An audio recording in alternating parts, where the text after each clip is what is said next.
တသန်းမှာတကောင်လောက်ပဲတွေးနိုင်တဲ့တန်ဖိုးကြီးတဲ့လိမ့်ဆန်များတင်နာအပြင်မှာဒီထဲကအကောင်တစ်ကောင်ကိုတွေးနိုင်ခဲ့ရင်ကဘာပေါ်မှာကန်အကောင်းဆုံးတောင်ဖြစ်နိုင်ပါတယ်နံပါတ်1ကြီးပြူကြီးကန်းဆိုတဲ့တရားဝါကအမဲရောင်လို့ကျွန်တော်တို့အားလုံးသိထားကြပါတယ်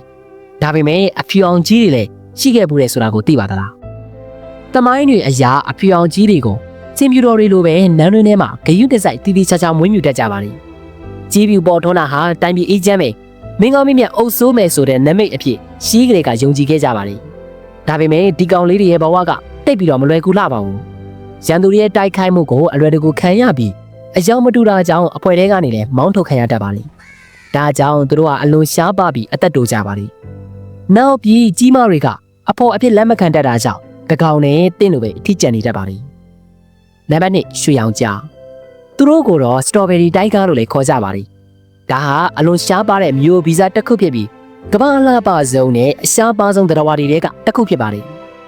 လက်ရှိမှာတစ်ကမ္ဘာလုံးမှာအကောင်ကြီး30လောက်သာကျန်ပါတော့တယ်ဒါကြောင့်သူတို့ကတလိမ့်ဆန်ဥယျာဉ်နေနဲ့ဘေးမဲ့တောတွေမှာပဲတွေ့ရတတ်ပြီးတောထဲမှာတွေ့ရဖို့ကတော့အလွန်ခဲရင်လှပါတယ်သူတို့ဟာအပြင်မှာလှပတာမှန်ပေမဲ့သားကောင်ကိုချောင်ချောင်ဖမ်းဆီးတဲ့နေရာမှာတော့အားနေချက်တစ်ခုဖြစ်နေပါတယ်ဆက်ပြီးတော့ဒါမထိန်သိမ်းနိုင်ဘူးဆိုရင်ကျွန်တော်တို့ကဘာကြီးကိုလက်ပြနှုတ်ဆက်သွားတော့မှာဖြစ်ပါတယ်နံပါတ်3လိမ္မော်ရောင်ငမန်းမကြသေးမီကတိဘက်ပညာရှင်တွေဟာဩစတြေးလျနဲ့မက္ကဆီကိုကမ်းလွန်ပင်လယ်ပြင်တွေမှာထူးခြားတဲ့လိမ္မော်ရောင်တန်းနေတဲ့ငမန်းမျိုးစားတချို့ကိုရှာဖွေတွေ့ရှိခဲ့ပါတယ်လိမ္မော်ရောင်ငမန်းဆိုတာပင်လယ်ရောက်လောကရဲ့အရှားပါဆုံးနဲ့အထူးဆန်းဆုံးတရားဝါဒီတွေကတစ်ခုပါရှားပါပြီးလှပတဲ့ဆိုပေမဲ့ဒါဟာသူတို့အတွက်ကံကောင်းခြင်းတစ်ခုတော့မဟုတ်ပါဘူးတောက်ပါတဲ့အယောင်ကရန်သူတွေကိုတတိထားမိစေပြီးငယ်စဉ်ကလေးကအစားခံရနိုင်ခြင်းပိုများပါတယ်နောက်ပြီးသားကောင်တွေကသူတို့ကိုအဝေးကနေမြင်နိုင်တာကြောင့်အစာရှာရပိုပြီးခက်ခဲပါတယ်နံပါတ်4တန်းရောင်လက်ပိုင်းအမေဇုံမြစ်ထဲမှာဒီလိုမျိုးပန်းရောင်လက်ပိုင်းတွေကိုတွေ့ရတတ်ပါတယ်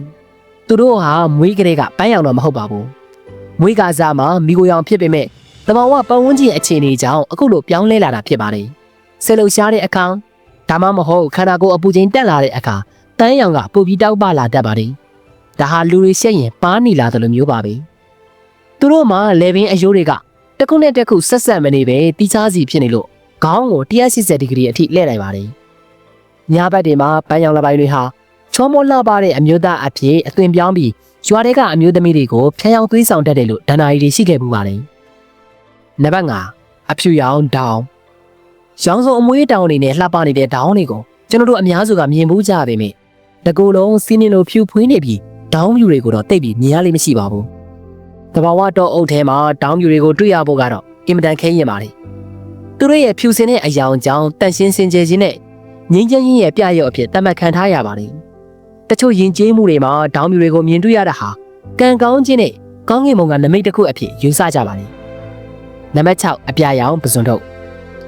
ပဇွန်ထုတ်တွေဟာအညိုရောင်ဒါမှမဟုတ်ရွှွရောင်ရှိတတ်ပေမဲ့အပြာရောင်ပဇွန်ထုတ်ကတော့အကောင်ကြီး2သန်းမှာတစ်ကောင်လောက်ပဲတွေ့ရတတ်တာကြောင့်အလွန်ရှားပါတဲ့ပဇွန်ထုတ်လေးတွေဖြစ်ပါတယ်တငါးတွေဟာသူတို့ကိုဖမ်းမိရင်ကံကောင်းခြင်းနမိတ်လို့ယူဆကြပြီးဈေးကွက်ထဲမှာရောင်းချတာထက်တိပြန်ပြတိုက်တွေဒါမှမဟုတ်ငါးပြတိုက်တွေကိုလှူဒန်းလေးရှိကြပါတယ်အပြာရောင်ပဇွန်ထုတ်တွေဟာပုံရရှောင်ရခက်ခဲပြီးရန်သူတွေရဲ့အလိုတကူတိုက်ခိုက်ခြင်းကိုခံရတတ်ပါတယ်နံပါတ်9ပန်းရောင်နှံကောင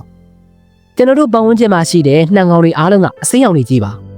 ါဒါပေမဲ့ပန်းရောင်နဲ့လှပနေတဲ့နှံကောင်တွေရှိတယ်ဆိုတာကိုရောသိပါသလားနှံကောင်တွေရဲ့အဓိကရန်သူကငှက်တွေပါအစိမ်းရောင်နှံကောင်တွေကတည့်ရကြားမှာပုံနိုင်ပေမဲ့ပန်းရောင်နှံကောင်ကတော့အစိမ်းရောင်နောက်ခံမှာထင်းနေတာကြောင့်ငှက်တွေရဲ့အလေတကူစားတောက်ခြင်းကိုခံရတတ်ပါတယ်ဒါကြောင့်မဲသူတို့ဟာအရွယ်ရောက်တဲ့အထိရှင်သန်နိုင်မှုခဲရင်ချပြီးကျွန်တော်တို့မြင်တွေ့ရဖို့ပုံမရှားပါနေရလေဖြစ်ပါလိမ့်နံပါတ်8အဖြူရောင်တစ်ကလေးအုပ်2019ခုနှစ်မှာကင်ညာနိုင်ငံဂါဇီယာခရိုင်မှာအဖြူရောင်တစ်ကလေးအုပ်မိသားစုကိုစတင်တွေ့ရှိခဲ့ရကနေတကမ္ဘာလုံးကအာရုံစိုက်လာခဲ့ကြပါတယ်ဝမ်းနေစရာကောင်းတာက2020ခုနှစ်မက်လာမှာတစ်ကလေးအုပ်အမကြီးနဲ့အတူကလေးအုပ်ပေါင်လေးတွေကိုတော်ရိုင်းတလိမ့်ဆန်ဖောင်မှုသမားတွေကတပ်ဖြတ်ခဲ့ကြပါတယ်အဲ့ဒီနောက်မှာတော့အထီးတကောင်လေးသာကျန်တော့ပြီးသူဟာကမ္ဘာပေါ်မှာတကောင်လေးတော့အဖြူရောင်တစ်ကလေးအုပ်အဖြစ်သတ်မှတ်ခံထားရပါတယ်